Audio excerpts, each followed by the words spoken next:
Hey guys, me host Super Zorro, thank you very much for tuning in. Look what I got! It's the brand new Star Wars Black Series ARC Trooper.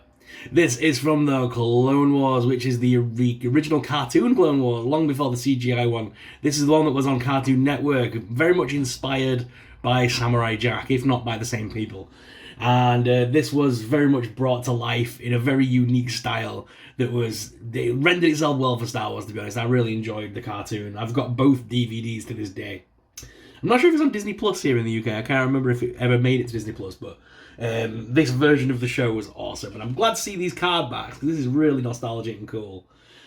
So, this is part of Lucasfilm's 50th anniversary line. It's showing the Clone Wars from 2003 to 2005 on the back. From the timeline, because I've got all the timelines on the back, which is pretty cool. And again, these figures came out when I was a kid. I've got a couple of the 3¾ inch versions still. And yeah, these are just really cool. It's nice to have the red ARC Trooper in this as well. We've got a nice write-up on the back, which states, "The Clone Wars are brought to life in a unique animation style that captures the drama of this epic period. Jedi warriors lead clone troopers into battle against the evil separatist forces." Very cool. And again, some very cool artwork there on the back.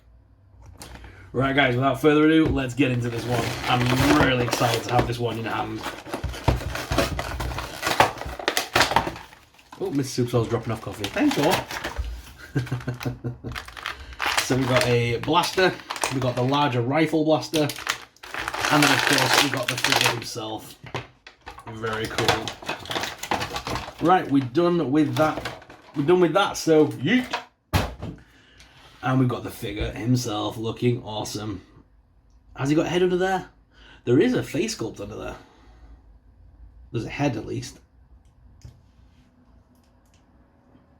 think it's glued on though. I'm not sure. There's definitely a head under there because I can see the human fleshy skin underneath the paint colour. But he's an ARC Trooper, so he's got the two pistols, he's got two holsters to put them in, which is very cool. He's got his backpack, but the backpack doesn't have any way of holstering the rest of the weaponry, which is a shame. He has the visor that works as well. They've gone for a soft vinyl on the actual cape piece rather than cloth this time. I'm not mad at that, it looks nice, and I like the pauldron as well here.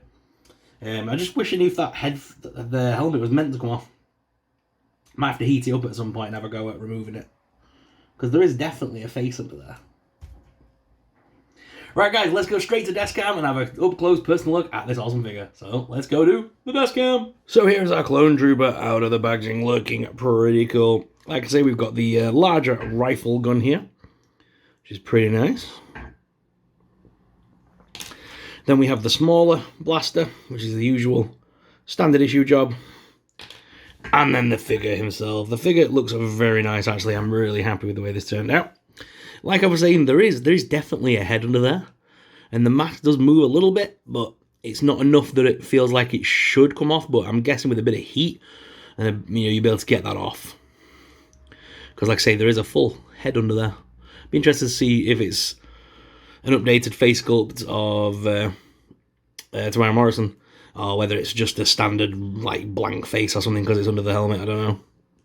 They didn't show it with like the helmet coming off on this one, so it's not meant to come off technically. But yeah, many people can just heat these up and take these off. Like myself, I like to customize quite regularly. There are a few issues with the paints on this one, I'm not gonna lie. Like on the actual tail part of the helmet here, you can see there's like red missing from the and white showing through. And then on the actual helmet dome, you can see some red scuffs every now and again. So that's a bit of a shame. The paint apps are a bit sloppy on this one. In terms of articulation, head's on a ball joint and you can move him around pretty much really well in the head. He has this little visor that pops down as well. The arm lift up the side as well as rotate with a single hinged elbow that also rotates. And hands are on ball joints. You can crunch him around at that waist swivel as well as move him left and right to crunch him around, which is great. Plenty of articulation there. Legs lift out as much as these skirt pieces will allow, as well as forwards about that much, which is not that much, and then backwards. Again, all hindered by the costuming. You can rotate him at the thigh socket, and then you've also got what's that? A single hinge knee actually on this one. Sadly, how about looks of that? But it does rotate. No further boot cut, but the feet are on rocker and pivot, and you do have display peg holes to use a display base. He does have both his pistols. I've got them holstered right now, but you can pop those in his hands and he will hold them. Personally, I always like to have my troopers with the standard issue gun, but that's just me. I don't like the big long rifles. They always do my head in.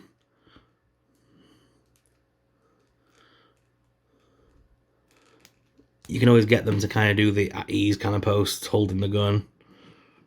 That's kind of how you see most clone troopers in Clone Wars, is with that gun.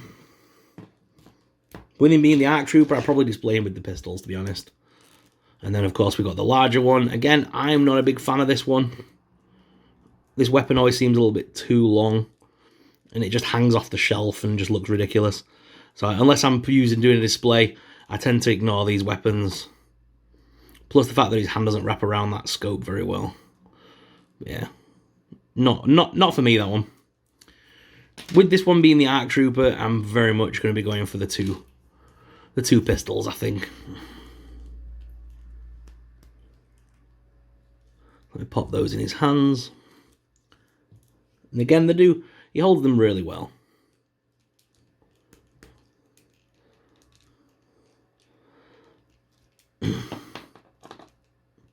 Oh, the secondary hand doesn't actually have a trigger finger. Well, that's a shame. So what I might do is, if I can get the articulation just right. Yeah. So you can have him kind of reaching as if he's about to draw the second one, or he's got his hand on it anyway, and have him looking towards whatever he's going to be aiming at with the other one. There, that's a nice pose. Almost a quick draw kind of thing.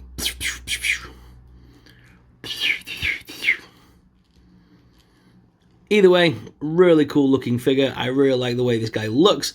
Like I say, it's another clone trooper for the collection. As you guys know, I'm a little bit obsessed with clone troopers, so definitely need to add this guy to the shelf.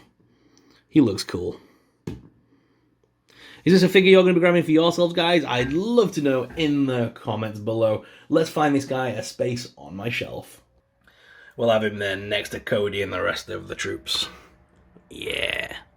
He's in the collection. He's on the shelf. He's officially a part of the lineup. Awesome. So guys, what are your thoughts on this action figure? Let us know in the comments down below. If you enjoyed today's video, please make sure you hit that like and subscribe button. Subscribing really supports us, it really helps us out and helps us to keep making awesome videos like this. Thank you very much for watching, guys, and until next time, may the Force be with you. Bye!